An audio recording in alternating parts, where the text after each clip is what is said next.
Guys welcome back to our channel. I am Jolly and I am Nikita. कैसे हैं आप सब? आई होप आप बहुत अच्छे हो। सो गाइस आज हम रिएक्शन देने जा रहे हैं जिसका टाइटल है top 5 Muslim scientist who changed the world. So guys हमें कोई आइडिया नहीं है और अब हम देखते हैं कि हमने कौन कौन से साइंटिस्ट हैं जो कि हम जानते हैं जिनको जो इनके टॉप 5 लिस्ट में आते हैं। और मतलब बहुत आज एक्साइटेड है क्योंकि हमने ऐसी इससे रिलेटेड कोई भी वीडियो पे रिएक्शन नहीं दिया है। सो आज हमारी वीडियो कुछ ज्यादा साइंटिफिक टाइप की होने वाली है। सो हम बहुत ज्यादा एक्साइटेड हैं। सो गाइस देखते हैं वीडियो कैसी होती है। वीडियो को शुरू करने से पहले हमारी वीडियो को लाइक शेयर कमेंट जरूर करना और गाइस प्लीज हमारे चैनल को सब्सक्राइब करना बिल्कुल मत भूलना और हमें इंस्टाग्राम पे फॉलो करना भी बिल्कुल मत भूलना। एंड हमारे new channel are candid reaction 2 उसे भी सब्सक्राइब करना बिल्कुल मत भूलना। So let's start the video. अस्सलामुअलैकुम दोस्तों, मेरा नाम आसिफ खान और आप देख रहे हैं इंडियन मुस्लिम। कुरान की सबसे पहली आयत कहती है कि पढ़ो अपने रब के नाम से, और मोहम्मद सल्लल्लाहु अलैहि वसल्लम ने कहा था कि इल्म हासिल करो। इल्म हासिल करने के लिए अगर तुम्हें चीन भी जाना पड़े तो जाओ। इन दो बातों से मालूम होता है कि इस्लाम में एजुकेशन या इल्म पर किस हद तक जोर दिया गया है। खुद कुरान में लगभग 1000 से ज्यादा ऐसी आयतें हैं जो साइंस से रिलेटेड है। कुरान को ही आधार बनाकर मुसलमानों ने हर क्षेत्र में इल्म हासिल किया और वे बड़े बड़े वैज्ञानिक बनते चले गए। अक्सर मुसलमानों पर ये इल्जाम लगाया जाता है कि मुसलमानों ने दुनिया को कुछ भी नहीं दिया, मगर जब हिस्ट्री के पन्ने पलटे जाते हैं तो हर क्षेत्र में मुस्लिम ही मुस्लिम नजर आते हैं। मुसलमानों ने इस दुनिया को ऐसे ऐसे आविष्कार दिए हैं जो आज भी हम और आप इस्तेमाल करते हैं। साइंस का कोई नामो निशान ना होता अगर मुस्लिम वैज्ञानिक पैदा ना होते। मगर वो कहावत है ना कि जो हुकूमत में होता है वही मनचाहा इतिहास लिखता है। यहूदियों और ईसाइयों ने इस्लाम से नफरत के कारण मुस्लिम वैज्ञानिकों के इतिहास को खूब छुपाया, मगर वो कामयाब ना हो सके। आज मैं आपको 5 ऐसे मुस्लिम वैज्ञानिकों के बारे में बताऊंगा जिनको आज दुनिया झुककर सलाम करती है। मोहम्मद अल गफीकी। दोस्तों, आपने मोतियाबिंद बीमारी के बारे में तो जरूर सुना होगा। इसमें आंखों के आगे एक सफेद जाला सा आ जाता है जिसकी वजह से धुंधला दिखाई देने लगता है। आपको ये जानकर हैरत होगी कि आज से लगभग 900 साल पहले ही एक मुस्लिम वैज्ञानिक और डॉक्टर मोहम्मद अल गफीकी ने इस बीमारी का सटीक इलाज करके दिखा दिया था। अल गफीकी ने इस बीमारी के इलाज के लिए एक ऐसे इंजेक्शन या सुई का आविष्कार किया जिसको आंखों के लेंस में घुसोकर उस सफेद जाले को निकाला जा सकता था। सोचिए, 900 साल पहले आंखों में सुई घुसोकर बीमारी का इलाज कर देना कितनी हैरत की बात थी। मोहम्मद अल गफीकी आई स्पेशलिस्ट थे और मेडिकल फील्ड में उनका बहुत बड़ा योगदान रहा है। चिकित्सा के क्षेत्र में लिखी उनकी किताबों को आज भी वैज्ञानिक उपयोग में लेते हैं। इनकी इस खिदमत और काबिलियत को देखते हुए सन 1965 में स्पेन की गवर्नमेंट ने इनकी 800वीं डेथ एनिवर्सरी पर इनको सम्मान करते हुए इनकी एक प्रतिमा भी लगाई। नासिर अल दीन तूसी। दोस्तों, आपने 10th क्लास में गणित में ट्रिग्नोमेट्री यानी त्रिकोणमिति के बारे में तो जरूर पढ़ा होगा, जिसमें त्रिभुज के बारे में अध्ययन किया जाता है। अगर मुस्लिम वैज्ञानिक अल-तूसी न होते तो आज की गणित अधूरी होती। अल-तूसी को ट्रिग्नोमेट्री का जनक कहा जाता है। ये एक पर्शियन पॉलीमेथ यानी अलग अलग विषयों के जानकार थे। फिलोसोफर थे, फिजिशियन थे, साइंटिस्ट थे और थियोलॉजियन थे यानी धर्मशास्त्री थे। 13वीं शताब्दी में तूसी ने विज्ञान क्षेत्र में 150 से अधिक आविष्कार किए, जिसमें से सबसे ज्यादा मशहूर आविष्कार तूसी कपल का आविष्कार था। तूसी कपल एक ऐसा आविष्कार था जिसकी सहायता से अंतरिक्ष के ग्रहों की घूमने की गति, उनकी दिशा तथा दूरी का पता लगाना संभव था। सोचो, अगर ये मुस्लिम वैज्ञानिक ना होते तो आज अंतरिक्ष के ग्रहों का अध्ययन करना कितना मुश्किल हो जाता। और दोस्तों, क्या आपको पता है चांद के एक प्लॉट यानी एक क्षेत्र का नाम इन्हीं वैज्ञानिक के नाम पर रखा गया है। इस क्षेत्र का नाम है 10269 तूसी। इब्ने खल्दून। मुसलमानों में एक बहुत मशहूर हिस्टोरियन और सोशियोलॉजिस्ट गुजरे हैं जिनका नाम है इब्ने खल्दून। इन्होंने हिस्ट्री और सोशल लॉज पर बहुत सारी किताबें लिखी थी, जिनमें से सबसे ज्यादा मशहूर हुई अल मुकद्दमा, इंग्लिश में इसे कहते हैं इंट्रोडक्शन। इसमें सोशियोलॉजी के कई प्रकार के नियम हैं जो उस दौर से लेकर आज तक बहुत बेहतरीन नियम माने जाते हैं। इनकी इस किताब की मशहूरता का अंदाजा इस बात से लगाया जा सकता है कि फेसबुक के सीईओ मार्क जुकरबर्ग ने 2015 में इसे अपनी फेवरेट किताब के तौर पर पढ़ा था। दोस्तों, ये अरब के रहने वाले थे। इन्होंने साहित्य, धर्म, ज्योतिष, अर्थशास्त्र यानी इकोनॉमिक्स आदि अनेक विषयों में महारत हासिल कर रखी थी। ये एक ऐसे मुस्लिम इतिहासकार थे जिनकी किताबों को आज तक दुनिया के कई देशों की यूनिवर्सिटियों में पढ़ाया जाता है। मोहम्मद इब्ने इब्राहिम अल फजारी।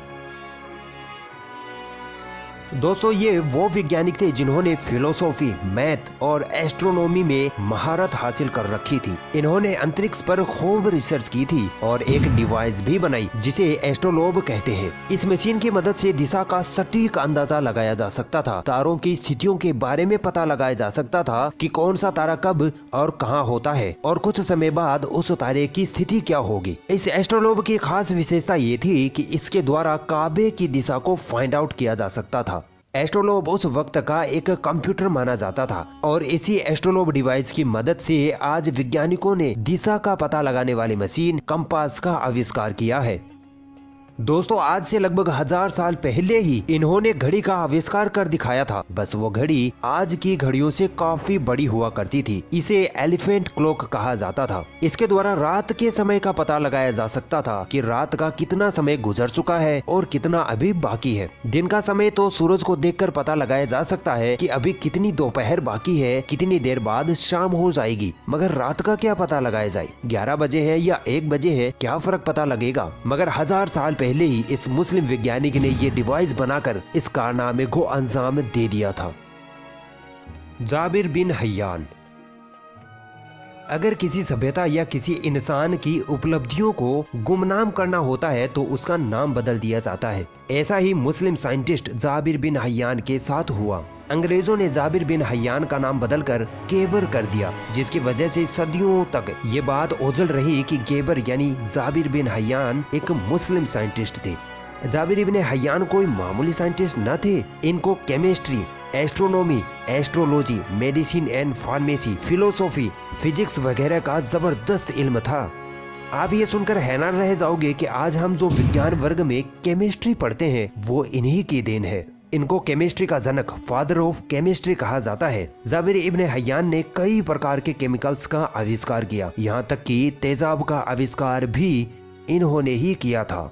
दोस्तों, केमिस्ट्री में अलग अलग प्रकार के रसायनों को विभिन्न प्रकार के इंस्ट्रूमेंट्स यानी उपकरणों में मिलाकर जो एक्सपेरिमेंट किए जाते हैं, ये एक्सपेरिमेंट करने का तरीका भी जाबिर इब्न हय्यान का ही दिया हुआ है। और इन एक्सपेरिमेंट में जो उपकरण इस्तेमाल किए जाते हैं वो जाबिर इब्न हय्यान ने ही तैयार किए थे, जो आज तक साइंटिस्ट यूज कर रहे हैं। जाबिर इब्न हय्यान ने केमिस्ट्री को एल्केमी कहा था, मगर बाद में यूरोपीय वैज्ञानिकों ने इसे बदलकर केमिस्ट्री कर दिया ताकि मुसलमानों के आविष्कारों को छुपाया जा सके।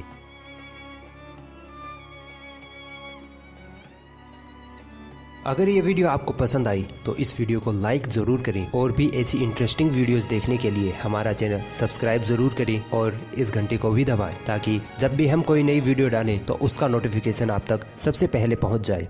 सो गाइस, हम बहुत ज्यादा शॉक्ड है बिकॉज हमने मतलब लाइक इतनी सारी चीजों को हम अभी भी यूज करते हैं बट स्टिल हमें आई थिंक सारी चीजों को यूज करते हैं अभी भी। और मतलब हमें स्टिल फिर भी पता नहीं था कि मतलब ये किसने मतलब वो इन्वेंट किया। एंड सच बताओ, मेरे को इनमें से एक का भी नाम नहीं मुझे पता एक था। का भी नहीं, एक मतलब इवन आइडिया भी नहीं था। मुझे तो ऐसा लग रहा था हम लोगों को कुछ गलत ही पता थे। मेरे को तो थोड़ा बहुत पता भी था तो वो थोड़ा अलग ही था।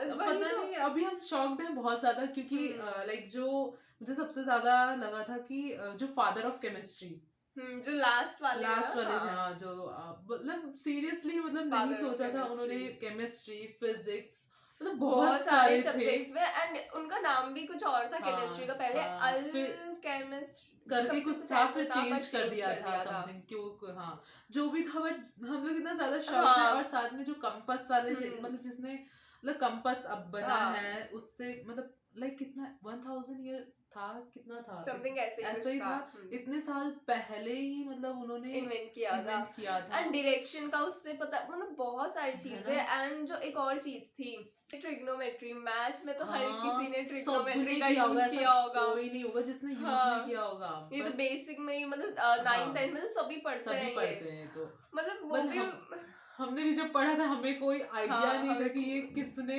मतलब बनाया, ये सब कुछ किया है, बट तब तो हम यही बोलते थे क्यों बनाया है, हाँ, किसने तब बनाया है। हाँ, बट जो भी है यार, मतलब सीरियसली सच इतनी में। सारी चीजें पता चली हैं आज हमको। और मतलब मतलब मुस्लिम, पहली बार हमने मुस्लिम साइंटिस्ट ऐसे साइंटिस्ट कोई देखे ऐसे देखे जो कि हम आज के टाइम पे उन चीजों को हम यूज कर रहे हैं और अभी भी यूज कर ही रहे हैं। यूज करते और हैं। साथ ही में सबसे पहले वाले थे वो क्या था वो, आंख वाले ना, हाँ, आंख में मोतियाबिंद बोलते हाँ। हैं उसको। तो उसका मतलब लाइक अभी ऑपरेशन होता है इतना बड़ा, वो ये सब, वो बट बोल तो रहे थे अभी भी जो डॉक्टर्स है वो उनकी जो लिखी हुई हाँ, बुक्स है वो उससे हाँ, यूज करते हैं, मतलब हाँ। उन्होंने जो लिखा होगा उनके, हाँ, वो तो बोल रहे कितनी थे 900 साल 900 पहले साल पहले उन्होंने वो किया था। इंजेक्शन से जो भी था, मतलब प्रोसेस था जो अरे भी, गॉड मतलब यार, मतलब ये वीडियो इतनी इन्फॉर्मेटिव थी। पहले तो ये जो इंडियन मुस्लिम चैनल है इन्हें हाँ, प्लीज सब्सक्राइब हाँ। करें, क्योंकि बहुत अच्छी अच्छी वीडियोस Videos लाते हैं। लाते लाइक हैं, हमें तो इनमें से कुछ भी नहीं पता था, कुछ हाँ, भी और नहीं। ऐसे इतने सारे लोग होंगे जिनको भी नहीं पता होगा, और वो हाँ। ये चीजें यूज कर रहे हैं, बट हम्म। स्टिल उनको नहीं पता है, तो उनको ये वीडियो तो देखनी चाहिए। बहुत उनको इन्फॉर्मेशन मिलेगी, बहुत ज्यादा उन्हें अच्छा भी लगेगा कि कौन है इसके पीछे जो हम आजकल यूज कर रहे हैं चीजें। सो गाइज, आप बताना आप लोगों को क्या क्या पता था और क्या क्या नहीं पता था, और आपको ये वीडियो कैसी लगी और आपको हमारा रिएक्शन कैसा लगा। अगर आपको हमारी वीडियो अच्छी लगी तो लाइक शेयर कमेंट जरूर करना, और गाइज प्लीज हमारे चैनल को सब्सक्राइब करना बिल्कुल मत भूलना, और हमें इंस्टाग्राम पे फॉलो करना भी बिल्कुल मत भूलना, लिंक डिस्क्रिप्शन बॉक्स में दे दिया है। So guys make sure to follow us. So मिलते हैं नेक्स्ट वीडियो में, तब तक के लिए बाय।